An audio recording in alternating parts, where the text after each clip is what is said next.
I'm going to share with you the 10 keys to unlock what I call your quick brain. Right? These are the 10 things scientifically proven to help you be faster, smarter, and better, to optimize your brain health and your fitness.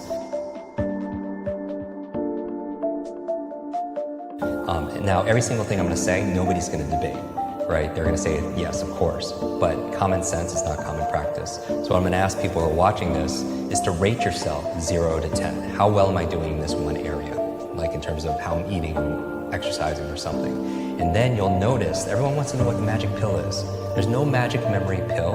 There are magic memory processes, right? If everyone wants to know the one silver bullet, you have to do all of these things because that's what falls within the focal point. Meaning the 80-20 rule, the 20% that gives you 80% of the results and the rewards.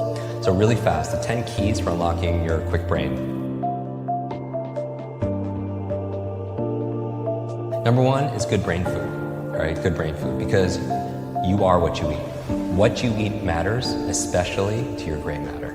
What you eat matters, especially to your gray matter. So we did a whole episode on my top 10 favorite brain foods. And I show people how to memorize it in 2 minutes. I mean, it's wild, but there's certain foods that are really good for your brain.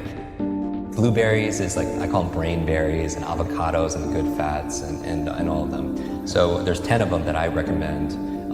And so they're really excellent. They're very neuroprotective and such, including dark chocolate. So dark chocolate is good. What's good for your mood is generally good for your mind. But so a good brain diet is number 1. So just rate yourself on a scale of 0 to 10. How good is your diet? All right, number 2 is killing ants. Automatic negative thoughts, your self-talk.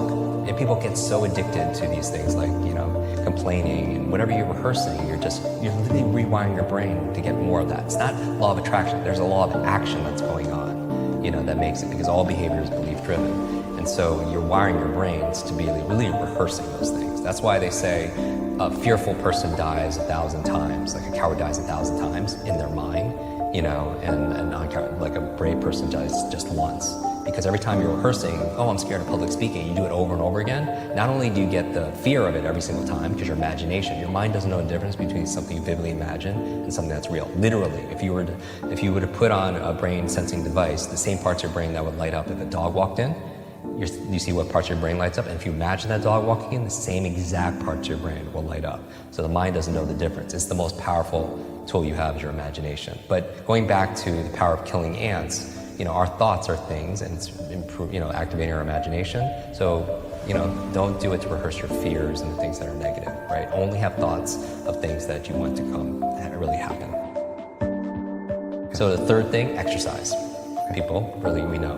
Number 4, brain nutrients. And this is a subject that comes up because, a lot of people travel, they have fast food lifestyles, and, but maybe they're lacking certain supplements. Number 5, we know who you spend time with is who you become. Literally, you have mirror neurons, and your mirror neurons in your nervous system is when you can watch a sport or watch a movie and you can feel what they feel. Who you spend time with is who you become because you're imitating their habits, their behaviors, their thought patterns, and everything. If you're around 9 broke people, you're going to be the 10th. It's not just your biological networks or your neurological networks. Analyze your social networks.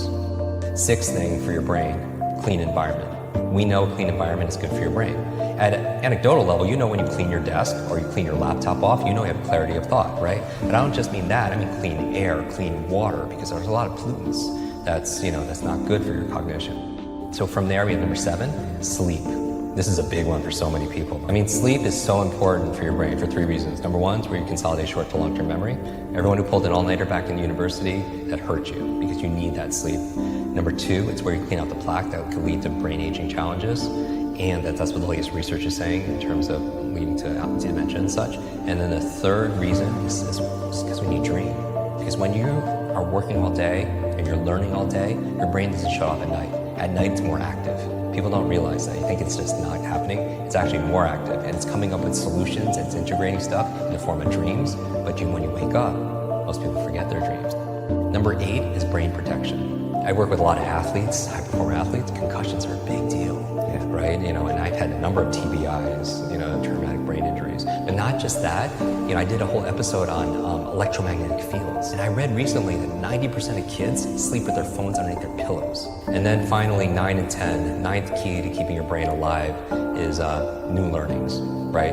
The neurogenesis and neuroplasticity means neurogenesis, you could create new brain cells the day you die. Science never thought that. Neuroplasticity is saying you could create new connections, meaning that Einstein's brain wasn't bigger than any of ours. In fact, it was smaller, but parts of his brain were very highly connected because he would do these theta state brain thought experiments, and every single time you have a new thought, you may create new connections, right? And so the way to improve neurogenesis, neuroplasticity, two things: novelty and nutrition. Finally, number 10, stress management. Stress management, meaning people don't realize it because it's invisible, but it's like you don't realize how much stress you're under until you're on vacation or you're getting a massage. You don't realize because it's all there all the time. It's like the fish that they don't see in the water because it's there all the time. So what are we doing to cope? You know, meditation, relaxation, massage, yoga, whatever it is to get less stressed.